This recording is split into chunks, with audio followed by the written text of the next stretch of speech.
Halo semuanya, kali ini kita mau bedah satu isu yang penting banget, yaitu soal kesenjangan antara janji kebebasan beragama yang ada di konstitusi kita dengan kenyataan pahit yang sering dialami oleh kelompok minoritas di Indonesia. Oke, ini dia agenda kita hari ini. Pertama, kita lihat dulu apa sih janji yang tertulis di atas kertas, lalu kita akan masuk ke studi kasus, sebuah perjuangan yang butuh waktu 15 tahun. Dari situ kita akan bongkar kenapa sistemnya bisa gagal, gimana warga melawan balik, terus kita bandingkan dua kota dengan pendekatan yang beda banget, dan kita tutup dengan sebuah analogi yang bikin kita semua mikir. Yuk kita mulai dari bagian pertama. Hak di atas kertas. Ini soal pondasi hukum, soal jaminan yang seharusnya nggak bisa diganggu-gugat buat setiap warga negara Indonesia dalam menjalankan keyakinannya. Nah, coba deh kita baca bareng-bareng. Kalimatnya tuh jelas dan tegas banget, ya kan? Ini bukan sekedar himbauan atau saran loh. Ini adalah jaminan mutlak dari negara. Sebuah janji yang jadi salah satu pilar utama bangsa kita. Tapi sayangnya, janji indah di atas kertas itu di lapangan ceritanya bisa beda banget. Buat sebagian saudara kita, hak yang seharusnya otomatis didapat ini justru jadi sebuah perjuangan yang panjang dan melelahkan. Dan ini bukan masalah teori loh, ini nyata banget. Dan titik masalahnya seringkali ada di satu hal, izin mendirikan bangunan atau IMB. Sesuatu yang seharusnya jadi hak dasar, malah jadi kayak labirin birokrasi yang susah banget ditembus oleh sebagian warga negara kita sendiri. Oke, sekarang kita masuk ke bagian kedua. Biar kita benar-benar paham gimana susahnya perjuangan ini, kita akan bedah satu kasus yang jadi simbol perlawanan. Kasus Gereja Kristen Indonesia atau GKI Yasmin di Bogor. Coba lihat lini masa ini. Gila ya, coba bayangin deh, perjuangan 15 tahun. 15 tahun, cuma buat menegakkan hak yang dari awal sebetulnya udah sah secara hukum. Izinnya udah ada, tapi malah dicabut lagi. Nah, kenapa bisa sesulit itu? Salah satu faktornya, menurut sumber kita, adalah retorika-retorika semacam ini. Istilah dosa jariah itu kan artinya dosa yang terus mengalir, nggak berhenti-berhenti. Jadi narasi yang dibangun itu seolah-olah ngasih izin gereja itu adalah kesalahan spiritual yang abadi. Jelas aja pejabat jadi takut dan publik jadi mudah terhasut kan? Dan inilah yang bahaya. Kasus GKI Yasmin ini sayangnya malah jadi semacam playbook atau cetak biru. Polanya jadi kebaca. Kalau mau gagalin izin ibadah minoritas, kumpulin aja massa, tekan pemimpin daerahnya. Ini menunjukkan kalau tekanan massa bisa mengalahkan hukum.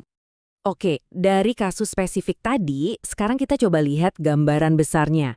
Karena GKI Yasmin ini bukan cuma masalah lokal, ini gejala dari sebuah sistem yang lebih besar yang bisa dibilang gagal berfungsi sebagaimana mestinya. Sumber kita menunjuk korupsi sebagai salah satu akar masalahnya. Tapi, jangan salah sangka dulu. Korupsi di sini tuh bukan cuma soal duit ya, ini soal penyalahgunaan wewenang. Jadi, ketika ada pejabat yang harusnya negakin hukum, tapi malah nggak berani karena ada tekanan atau kepentingan lain, nah, itu udah bagian dari masalahnya.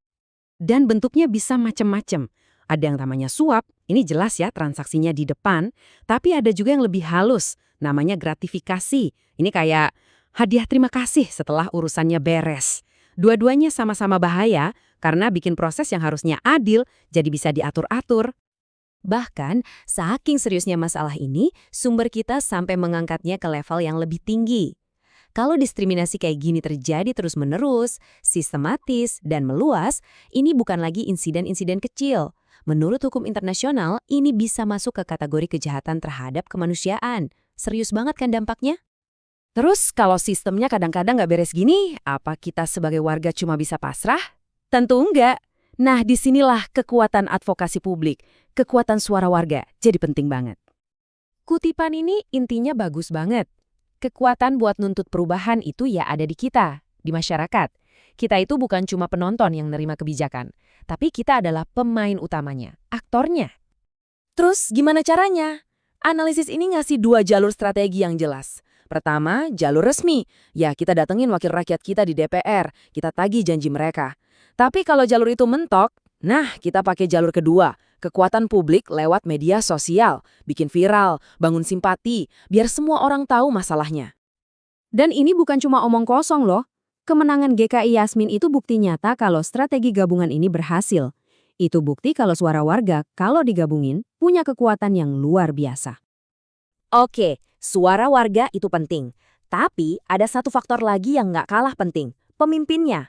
Yuk kita lihat perbandingan dua kota ini. Kita bakal lihat gimana gaya kepemimpinan yang beda bisa menghasilkan hasil yang beda 180 derajat. Di satu sisi, ada Jawa Barat yang kayaknya terus-menerus punya PR soal toleransi. Di sisi lain, ada Surabaya yang justru jadi contoh sukses gimana caranya merawat kerukunan. Jauh banget kan bedanya? Nah, apa sih rahasianya Surabaya? Kuncinya ada di sini. Pemerintah di sana nggak cuma mentolerir perbedaan, tapi mereka secara aktif merayakannya. Mereka melihat keberagaman itu sebagai kekuatan. Buktinya apa? Mereka sengaja meresmikan 6 rumah ibadah dari agama yang beda-beda, dibangun berdampingan. Keren banget kan? Ini simbol nyata persatuan.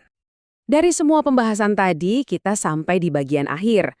Ada satu metafora yang menurut saya pas banget buat ngerangkum semuanya. Ini soal hubungan antara pemimpin dan negara yang dipimpinnya.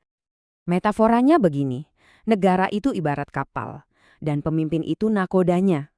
Kalau nakodanya nggak ngerti cara navigasi, nggak paham hukum, atau lebih parah lagi, dia takut sama omongan awak kapalnya sendiri, ya kapalnya bakal gampang oleng, gampang goyah. Intinya jelas, pemimpin itu harus punya dua hal, wawasan dan keberanian. Nah, ini ninggalin kita dengan satu pertanyaan penting buat direnungin. Kalau negara ini kapal dan pemimpin itu nahkodanya, terus kita ini siapa? Kita penumpangnya kan?